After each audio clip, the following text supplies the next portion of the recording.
Yo, what's up mga tropa pips? Magandang araw po sa inyong lahat at welcome po dito sa aking vlog. Ito po nga video na ito ay patungkol po sa, ewan ko ba, parang natatawa ako dito sa topic natin ngayon eh. Actually ito ay patungkol kay Jinggoy Estrada, kay General Torre at kay Senator Panfilo Lacson. Ayan. Ako medyo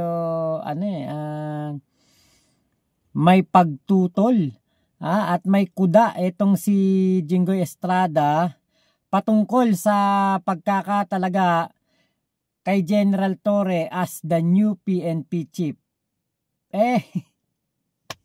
Ewan ko pa ba't natatawa ako kasi alam ko itong si Jinggoy Estrada binasura yung apelan nito patungkol sa kanyang kaso. So patuloy po ang kaso ni Jinggoy Estrada at parang sa mga darating na panahon, siguro sa mga susunod na taon, mga darating na taon, posible na si Jinggoy Estrada ay may maglabas ng warrant of arrest na korte. Ipahuli ng korte o ipakulong ng korte. Dahil nga po patuloy ang kanyang kaso kasi on bail lang naman to si Jinggoy Estrada tungkol sa kanyang kaso hindi ko matanda kung ano yung kaso niya pero alam ko on bail lang to kaya nakakandidato ulit na senador. Meron po siyang kuda patungkol po sa pagkakatalaga kay General Torre. Sabi po niya, it's not a good choice. Ngayon lang tayo magkakaroon ng napaka-arroganteng chief PNP. Talaga? Sa totoo lang? Totoo ba yan? Ewan lang natin kung ito ba saan ba niya nakuha tong salita na to? Diba? Ano ba ang basehan niya? Sa napaka-arrogante. At ito pa sabi niya, for me, kung ako ang tatanungin, that's not a good choice. Yan po ang sabi niya. Disappointed po itong si Jinggoy Estrada sa pagkaka-appoint ni Major General Nicolas Torre III as a new chief PNP. Siguro nadidismaya si Jinggoy Estrada dahil nakita niya na si General Torre walang sinisino to, walang ano dito, kumbaga walang kahit ano man lang na kinakatakutan to, hindi man lang tatayuan ng balahibo to sa kahit sinong politiko na wanted, sa kahit sino na politiko na magkakaroon ng warrant of arrest, walang pakialam to si General Torre. Talagang kung ikaw ay wanted, lumabag ka sa batas, iniutos ng korte na hulihin ka, talagang action na ni General Torre. Nun nga si IDG chief siya, di ba? Kita natin na talagang iba ang kanyang diskarte, magaling talaga, matalino, yung kanyang pamamaraan para mapasuko o mahuli ang mga kriminal, talagang matindi. Magaling talaga. At meron nga ako napanood na isang video na sinasabi po na matalino daw po talaga itong si General Torre. Kilalang matalino talaga. At history in the making to dahil kauna-unahan po siyang PNPA graduate na naging PNP chief. So ang atin po Pangulong Bongbong Marcos ay kumbaga wala siyang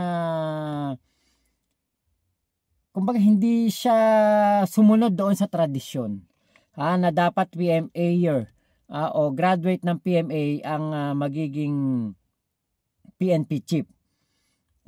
Siya po ang kauna-unang PNPA graduate na naging PNP chief si General Torre. Kaya history in the making ang kanyang pagkakaupo, ang kanyang pagiging PNP chief.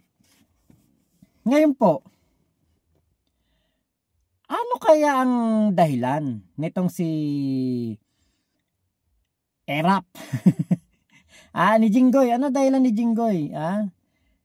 panoorin niyo po itong video na ito na aking i-share sa inyo para po meron tayong basehan para makita natin na baka ito po yung dahilan kung bakit etong si Jinggoy ay kumukuda ngayon at mukhang inaayawan niya ang pagkakatalaga ni General Torre as PNP chief. Panoorin lang po ninyo muna to. When I saw the video, parang nag-flashback sa akin yung ginawa ng mga kapulisan ng araw sa amin.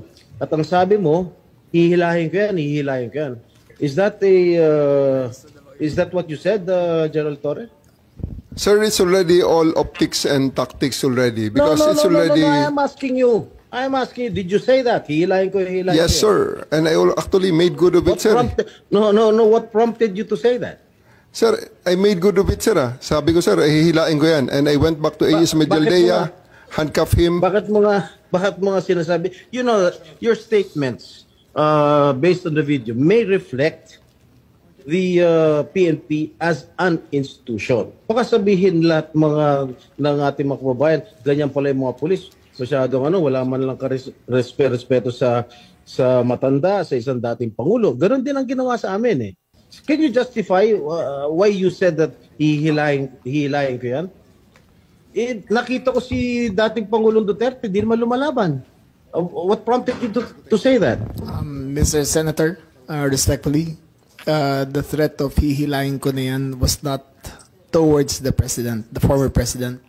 It was ensued after a heated argument between his counsel and General Torre. In no way was the former president threatened with bodily harm. Lawyer, sir, Attorney Medialdea, and actually, sir, after that, I actually went back to him, placed handcuff on him after reading him his rights and arrested him for obstruction of justice. And after that, sir, I brought him to the bus and came back again and told Attorney Delgra he's next. And again, sir, I will reiterate all credits goes to the former president because after he saw that I'm already very, very serious in bringing him into the plane, he said, okay, let's go. And I told Romy, the PSG, to just escort him and he went voluntarily to the bus that brought him to the plane. Parang diba dun sa video na yon si Jinggoy, kinakat niya si General Torre, parang siya yung arrogante, diba? No. Diba? Parang siya yung arrogante dun eh. Hindi kaya dahil diyan sa pagkakahuli ni Digong at pinadala na doon sa The Hague ang dahilan kung bakit sinasabi ni Jinggoy na arrogante daw itong si General Torre kasi nag-flashback daw sa kanya ang lahat ng nangyari nung sila'y pinatalsik sa Malacanang kasama ang kanyang tatay. Sa totoo lang po, si General Torre kasi matalino to. Tapos ng pag-aaral, maayos ang record nito sa PNPA. Never itong nakulong sa kahit anuman lang katiwalian. Never itong nagkaroon ng kaso na nakulong, nalagay sa, kumbaga, nasira ang kanyang kredibilidad. Hindi ito nagnakaw sa kaban ng bayan. Di ba wala tong kaso ng kahit anong katiwalian o paglulustay ng pera o pagnanakaw sa kaban ng bayan, wala po. Di ba kaya natatawa ko kasi sinasabi nga po dito na si General Torre pa ang kumbaga sinabihan ng arrogante. Di ba?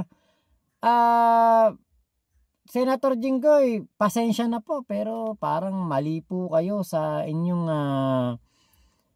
sinasabi. 'Di ba? Parang hindi po ito katanggap-tanggap para sa amin na nakita po ang kabayanihan niya noong hinuli niya si Kibulok. At hinuli niya etong si Digong. Hindi po katanggap-tanggap 'yun. 'Di ba? Kasi sa totoo lang po, ang layo ng opinion nyo na sinasabi nyong arrogante siya. Kasi sa katotohanan po, isa siyang tunay na alagad ng batas. Naipakita po niya ang kanyang pagiging disiplinado at may dangal. At tunay po na opisyal na maginoo. Diba? bastos lang ang tingin kay General Torre, arugante lang ang tingin kay General Torre, at mayabang ang tingin lang kay General Torre, kung ikaw ay may ginagawang hindi maganda sa batas. Kung ikay lumalabag sa batas, ang tingin mo talaga kay General Torre, arugante, mayabang, maangas, akala mo kung sino, diba? Pero siya ay sumusunod lamang sa rule of law. Diba? Kaya po, siya ang napili ng ating Pangulong Bongbong Marcos kasi siya po'y karapat dapat talaga sa pwesto na ito. Siya po talaga ang karapat dapat na mamuno sa hanay po, sa buong hanay ng pambansang pulisya. Ang tanging mga may ayaw lang po talaga sa kanya ay yung mga kriminal. Yung mga lumalabag sa batas. Kaya po ba ayaw nyo kay General Torre dahil kayo po ay may kaso na posibleng sa darating na mga panahon ay ipag-utos ng korte na kayo po ay iharap sa korte o kayo ipakulong at maaaring si General Torre ang magpatupad nito? Diba? Kasi alam niyo po, dapat nga po matuwa kayo. Dahil si General Torre po ay nahuli ang isang katulad ni Kibulok. At dapat din po kayo matuwa na ang isang General Torre hindi po nangimi sa dating presidente. Hindi siya natakot, hindi siya nag-isip ng may mga mambaba sa kanya, may mambabatikos, may mga anak na pwedeng magdemanda laban sa kanya. Di ba dapat po ang ating mga kapulisan ay may balls na kasing laki ng kay General Torre? Pero parang inaayawan niyo po ito. Senator Jinggoy, binoto ko pa naman kayo. Nako. Ako alam nyo, bago po ako mag-vlog, tinignan ko yung luma kong cellphone. Hinanap ko yung notes. Yung notes sa Android. Hinanap ko yung notes. Naku, napakalayo na. Hinanap ko. Nung pagkita ko, binoto ko pala si Jinggoy noong Ay, naku talaga. Ay ngayon, medyo parang napapaisip ako, bakit ba binoto ko to si Jinggoy? Kasi, parang ayaw niya yata sa isang PNP chief na talagang kumikilos, gumagawa, hindi tumitigil sa pagtatrabaho para lamang po maipakita sa taong bayan. Nakatiwa-tiwala dapat ang PNP, ang CIDG, ang mga kapulisan. Sa totoo lang po, ibinangon ni General Torre, ni General Marbil, at ng lahat po ng DILG, Secretary, DOJ, binangon nila ang respeto. Bumalik ang respeto sa kapulisan. Bumalik ang dignidad ng PNP. Bakit? Nung panahon ni Digong, ano ba tingin sa PNP? Riding in tandem, quota system, reward system, tuta ni Digong. Diba kaya parang ngayon, na merong isa pong katulad ni General Torre, sasabihin nyo pa na not a good choice. Napaka-arogante. Di bali na pong ang tingin nyo sa kanya ay arogante, basta kami tingin namin sa kanya. Isa siyang magaling na pulis at magtatrabaho po siya nang naayon sa batas, hindi nang dahil naayon sa kanyang amo. Hindi katulad noong sino ba yun? Debolsinas ba yun? Sino ba yung mga PNP chief ni Digong na hindi po nagtrabaho para sa sambayan ng Pilipino kundi nagtrabaho para kay Digong? Naging tuta ni Digong. Karumal-dumal pa nga ngayon na senador pa yung isa. Kino-question yung pagiging 2-star general ni General Torre. Samantalang si Bato de la Rosa, Davao lang ang nahawakan, 1-star general lang, ginawa na po agad PNP chief ni Digong, ginawa pang senador. Ngayon, ano nagagawa sa Senado? Wala, nga. Ano na itulong sa bayan? Wala, nga. Ramdam nyo bang isang Bato de la Rosa? Walang ibang ginawa kundi umiyak dahil sinipa sa pagka-Senate President si Mig Subiri. Yung pala, bumoto rin pala siya. Oh. Walang ibang ginawa kung hindi magngangal-ngal. Magsalita ng laban sa Pangulo. Puro pabor kay Digong. Syempre, utang na loob system. Yan ang grupo ni Bato, ni Bongo, ni Digong, ni Robin Padilla at ni Amy Marcos. Nagsisilbi para sa utang na loob, hindi para sa bayan.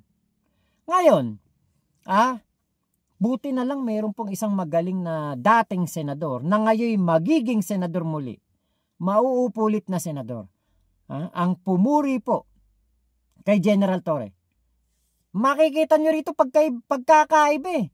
Isang Senator Jinggoy na sinabi ang arogante si General Torre at isang Senator Panfilo Lacson naman na sinabi na good choice. Tama lamang na maging PNP chief si General Torre. Panoorin po ninyo itong interview na to. Senator Panfilo Lacson. Hi, sir. Yes, Sally. Sir, kayo nagpahayag ng suporta sa pagkakahirang kay General Nicolas Torre bilang bagong hepe ng PNP. Sinasabi siya yung first PNP chief na graduate ho ng PNPA. Tama po ba?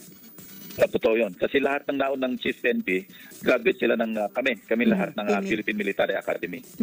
So, ang rule ng graduates ng PMA, magtatapos ito sa mga class 92. I believe si General Torre nag-graduate sa PNPA ng 93. No? Ang pagkaalam ko, dalawa silang napagpilian kasi ang pinaka-senior sa ngayon, of course, yung Deputy Chief for Administration. Incidentally, ito yung dati kong police Edicamp, si Police Lieutenant General Nartates, Jose Melencio Nartates, si Tateng. No?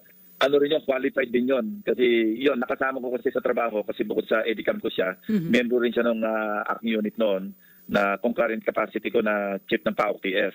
So alam ko rin yung kapasidad niya. Disciplinarian yun. No? So qualified din yun. So ang napili si General Torre. So as a professional, alam ko, susuportahan niya yung decision ng Pangulo. Pero sinasabi ko lang, equally qualified si General Nartates kung siya yung nahirang na hepe ng Philippine National Police. Pero si General Torre, without taking anything from him, hindi ko siya nakasama pero base doon sa nung kasing nalabas na siya, nasa limelight na siya, pinanong ko yung dati niyang hepe, tapos si IDG rin ng araw. Sabi niya, sir, very decisive yan, saka ano yan, order is order, professional officer yan, at saka very firm. So yun ang pagkakilala ko sa kanya. Although yung iba mukhang na-misinterpret yung pagiging firm niya, ang akala ng iba may pagka-arugante. Kaya ba sa tingin niyo tama yung naging pag-handle ni Torre dun sa nangyaring pag-aresto at pag-surrender kay dating Pangulong Duterte po sa ICC? Sa aspeto ng pagtupad sa misyon, wala akong masabi kasi talagang ginawa niya yung kanyang trabaho. Ngayon, yung at the interim, yung sa pagganap niya sa tungkulin, ibang usapin yun. Ano yun parang decision niya yon sa ground. Diskarte niya yung paano niya i-handle. Pero at the end of the day, ang bottom line sa akin, na-accomplish mo ba yung mission mo? Kasi kung hindi mo na-accomplish yung mission, binigyan ka ng mission at uuwi ka o magre-report ka sa superior officer mo o sa commander ni chief, sir, hindi ko kaya. Hindi magandang sign ng leadership yon. Hindi mo kaya patupad yung legal na utos sa'yo. Legal meaning, utos ng commander-in-chief at meron basihan. Kaya in that regard, legal yung order. Hindi siya pwedeng, kung bumalik siya at sinabi niya hindi ko kaya implement ito, hindi siya karapat-dapat na maging hepe. So in that regard, kung sa ganun lang na aspeto, sa tingin ko, kakayanin niya mag-lead sa libo-libong kapulisan. O kahit ito, ang daming basher nung kanyang, yung siya nanguna sa pag-aresto kay Pastor Kibuloy, tas dito nga kay dating Presidente Duterte, pero parang hindi siya natinag, sir, no? Parang kahit na dami bumabatikos. Di ba po? Very firm daw si General Torre, ha? Talagang ito matindi ang paninindigan nito. Very firm. Wala tong pake kung mabas siya. Basta kailangan magawa ang kanyang misyon, magawa ang mga orders, matapos ang mga iniutos, at maisakatuparan ang mga warrant of arrest at ang pagsunod sa batas. Yan ang General Torre, yan ang dapat, yan ang tama, yan sana palagi.